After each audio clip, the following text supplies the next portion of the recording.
How valuable are your relationships to you?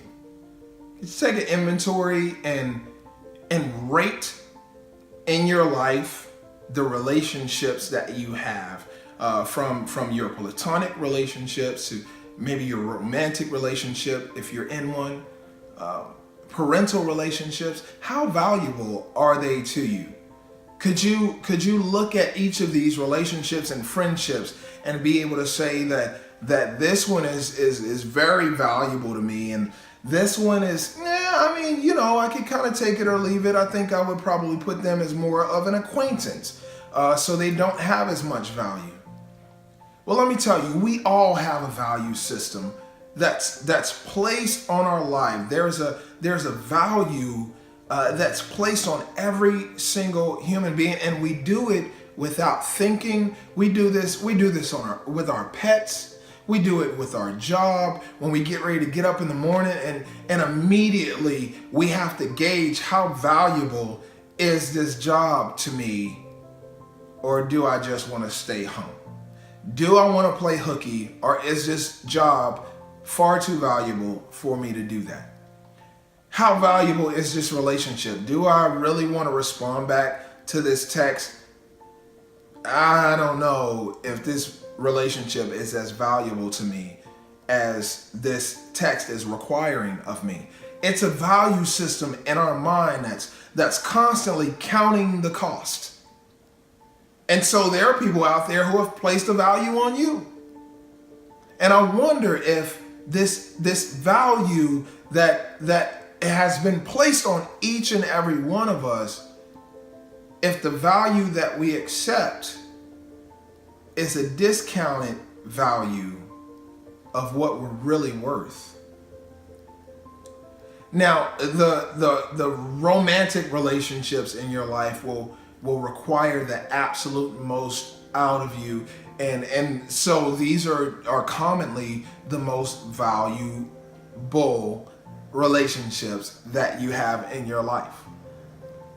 With that being the case, you have to look at your spouse or your partner, your lover, whoever it is that you're in a relationship with, and you have to determine right off the bat in this relationship, how valuable am I determining that they are?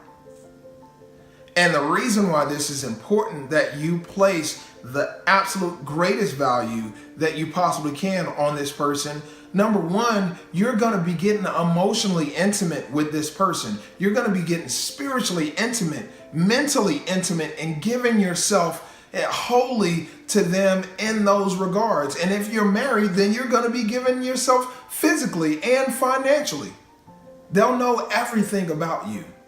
So to value them at the highest level means that when we're at odds, I'm always remembering how valuable you are to me. When I want to hold in the truth from you, I'm always remembering how valuable you are to me. When I'm preparing to spend and I haven't spoken to you about this expenditure that I feel is necessary, I have to remember how valuable you are to me.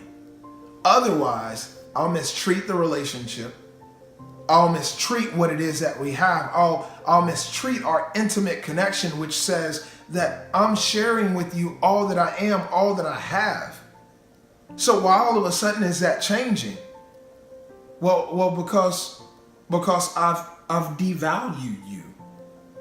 There's no reason for you in the midst of a disagreement to speak in a manner that's regrettable, to say words that you will regret and wish that you could take back.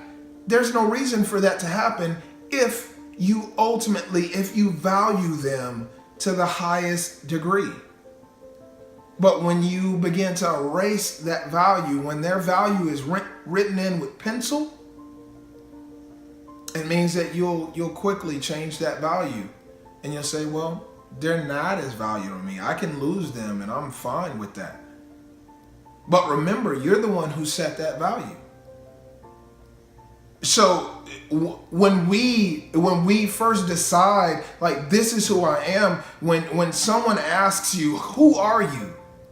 And you look at them and you say, well, this is who I am, and this is the depth of everything, that my essence. So this is how I want you to value me, because this is how I value myself. So you've now established a value. But how dare we rob others of their value? How fair is that we would value our lives at such high regards, but we would devalue others for the sake of our value? It's like we want ourselves to be the most expensive thing in the store, on the shelves, but we're not willing to share that space, that shelf space, with anyone else, because we always want things to go well for us. Well, I hope that that's not the case for you. I hope that for you, that your value is set, and that you set a value for the person in your life that you absolutely love, are enamored with, and can't get enough of. And that you always remember that in the midst of heartache, in the midst of trials, in the midst of you being upset and frustrated with one another, that you always remember their value. And when you can remember their value in the midst of hell and high water, you'll find yourself always speaking loving. You'll find yourself being able to communicate in hard times, in the midst of disagreements, and to be able to say, I respect that. I understand exactly how you feel. Now let me help you understand how I feel, and this is the reason why I responded the way that I did. You'll begin to understand and realize that you're not my enemy, and I don't need to treat you like you are my enemy. I need to treat you like you're so valuable, and that I need to take care of you. And this goes for both men and women. We devalue one another for the sake of saving face. We do it for the sake of us looking good at the end of the day for ourselves and protecting ourselves.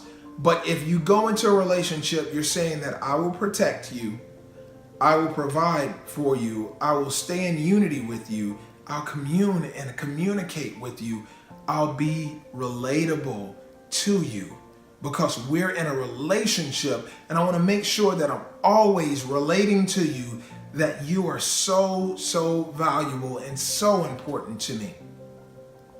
So I want you to take time in your life, and I want you to evaluate those relationships and those friendships, and as well as your job. Because let me tell you, if you're not happy where you are, oftentimes it's not necessarily the job. It's the value that you placed on it and how you've begun to interact with this place of business. Because let me tell you what a place of business is good for. It's great for grooming you for your dream job, and that's it. This is not the place that you're going to solve your life's problems. They give you a check, but they're not your provider. This place that you're going is simply giving you a place for you to begin to build a skill set, to prepare to be in that dream job, that place that you ultimately desire to be so much.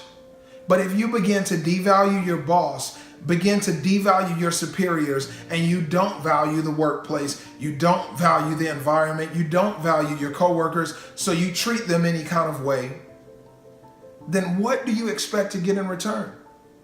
That same discounted value that you place on that environment or that relationship will begin to turn around to you, and it will place a value on you that I guarantee you won't like.